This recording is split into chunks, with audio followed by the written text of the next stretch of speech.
hoisting the flag up there, waving, looking down over the pond, and just a slight breeze, not enough to even make the windmill go down there.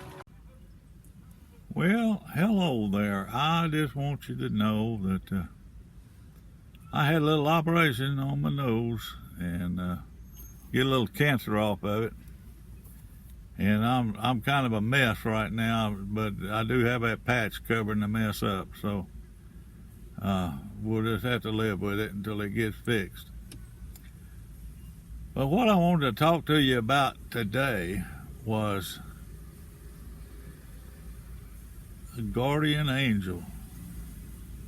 Every one of us has a guardian angel. Now, I'm not sure who mine is, but I think it's my granddaddy that I really never knew, because he passed on about 2-3 months after I was born, so I didn't get to know him that good, but I've heard tales that he loved me a lot. And I think he's looking after me. But anyway, I was just going to tell you, you know, we were down, I was with IBM at the time, and I had Cherry Point Marine Air Base as my territory, and then some stuff down in Morehead City, and up in New Bern, I had the banks up there.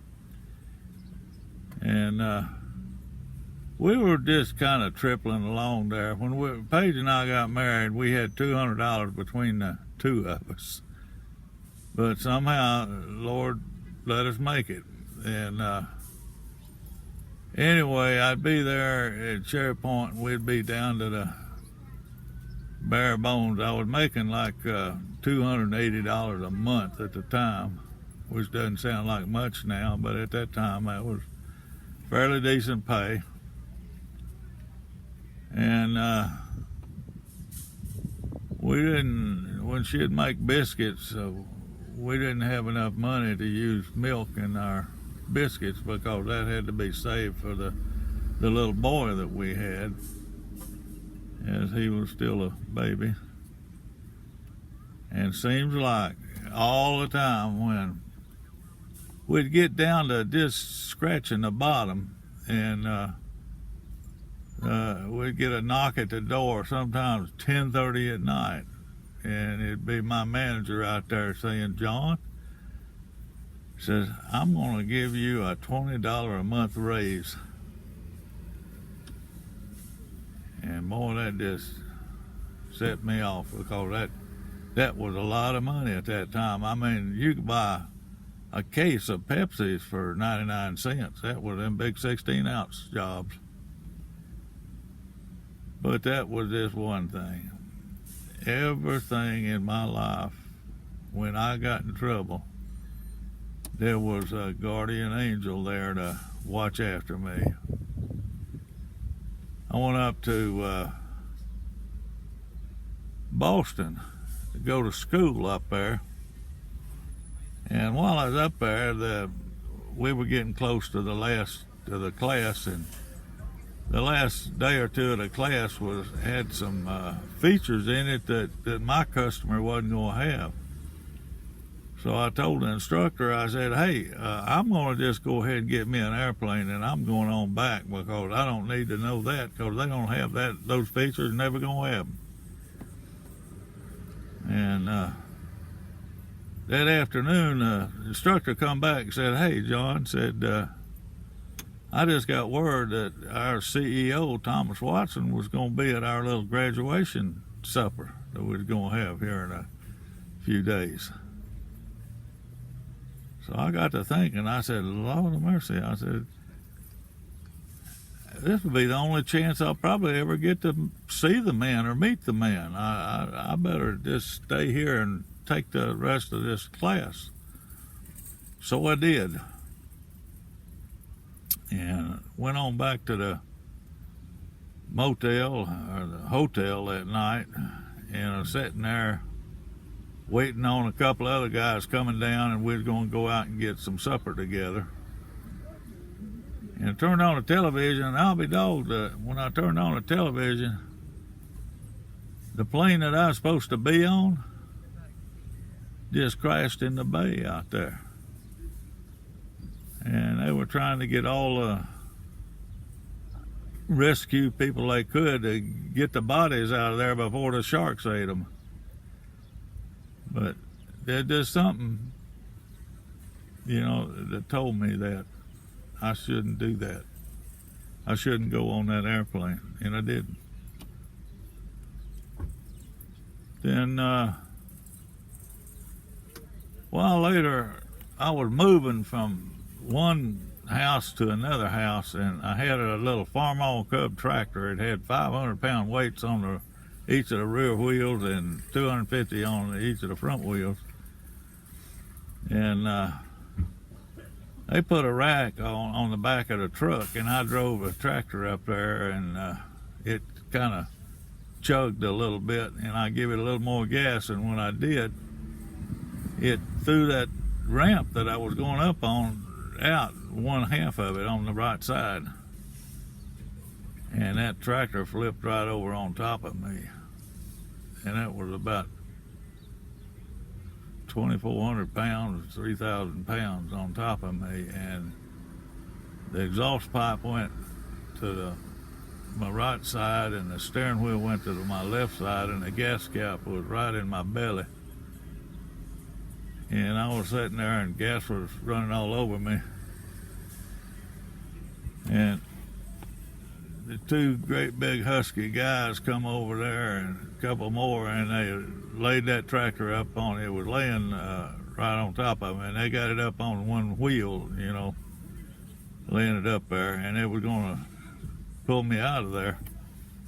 And I said, no, you better put a piece of cardboard or something down here and get me on that, and then drag that out, because my back is killing me.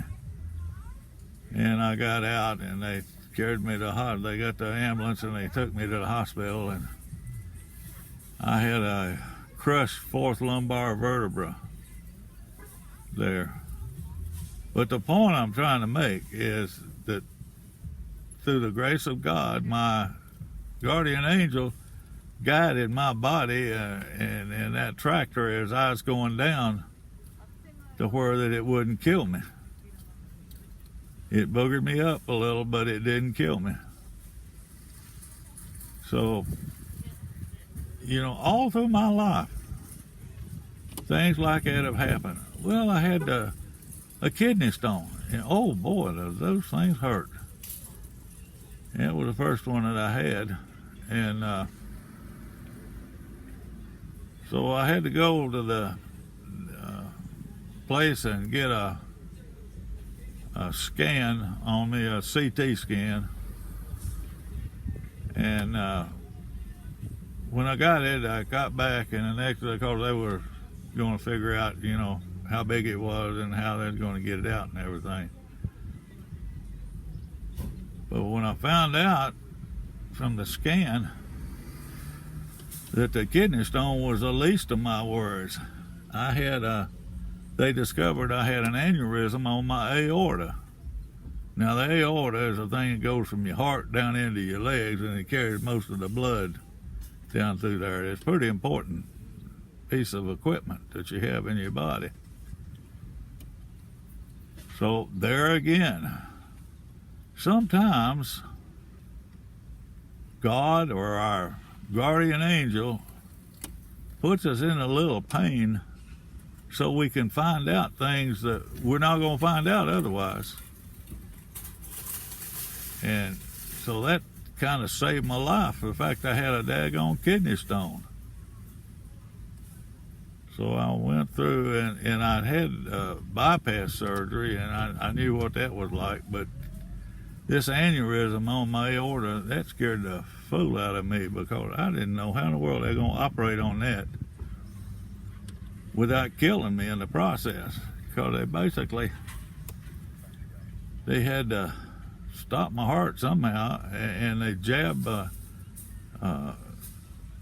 some tubes down into my legs and back up towards my heart, and then seal it off and left a transmitter in my back so they could check it out every once in a while, make sure that my aorta wasn't leaking any. But that's just a few. I could go on and on and on about all of the things that my guardian angel, some people say God, but I think my granddaddy's kind of helping God a little bit in looking out for me too. And I just want you to know that you have a guardian angel. You always have God there that will look after you. Just talk to him. You don't have to be real formal in your prayers. Just talk to him like you'd talk to your neighbor or your cousin or something. And be honest with him. And don't be afraid to tell him anything, because he knows it anyway. What he knows is what you're willing to share with him. And I just want you to know that you have a guardian angel too. And everybody has God. Now, with that said, I think I'll tell you a little tale here. And that is, we had young'uns take up collection at church one Sunday. And after the service was over, elderly gentleman in one of the back pews handed the little boy a $20 bill and said, "Son, I forgot to put this in a plate when you come by." Said, "Would you be kind enough to take it up there and put it in the plate for me?" So the little boy took the $20. He went right up to the front of the church and he handed it to the preacher. And the preacher says, "Son, that doesn't come to me. That goes in the offering plate right over here." And the little boy just stood there holding that $20 in front of the preacher and said, "Preacher, I know that, but I want you to have it anyway." He said, "My daddy says you're the poorest preacher he had ever seen." Now, I tell that to heart patients that I visit, because they need to understand too that when the kids hear things, they don't know the innuendos and the things that you're really saying. They take it at face value. Whatever you said, that's what it is. So you got to be careful when you're talking around young'uns. All right, I'm going to shut up and thank you so much for watching. If you want to, reach down there and hit that subscribe button and hit that little button that says liked, and I'd appreciate it a lot. So you have a blessed day, and we'll talk to you again someday soon.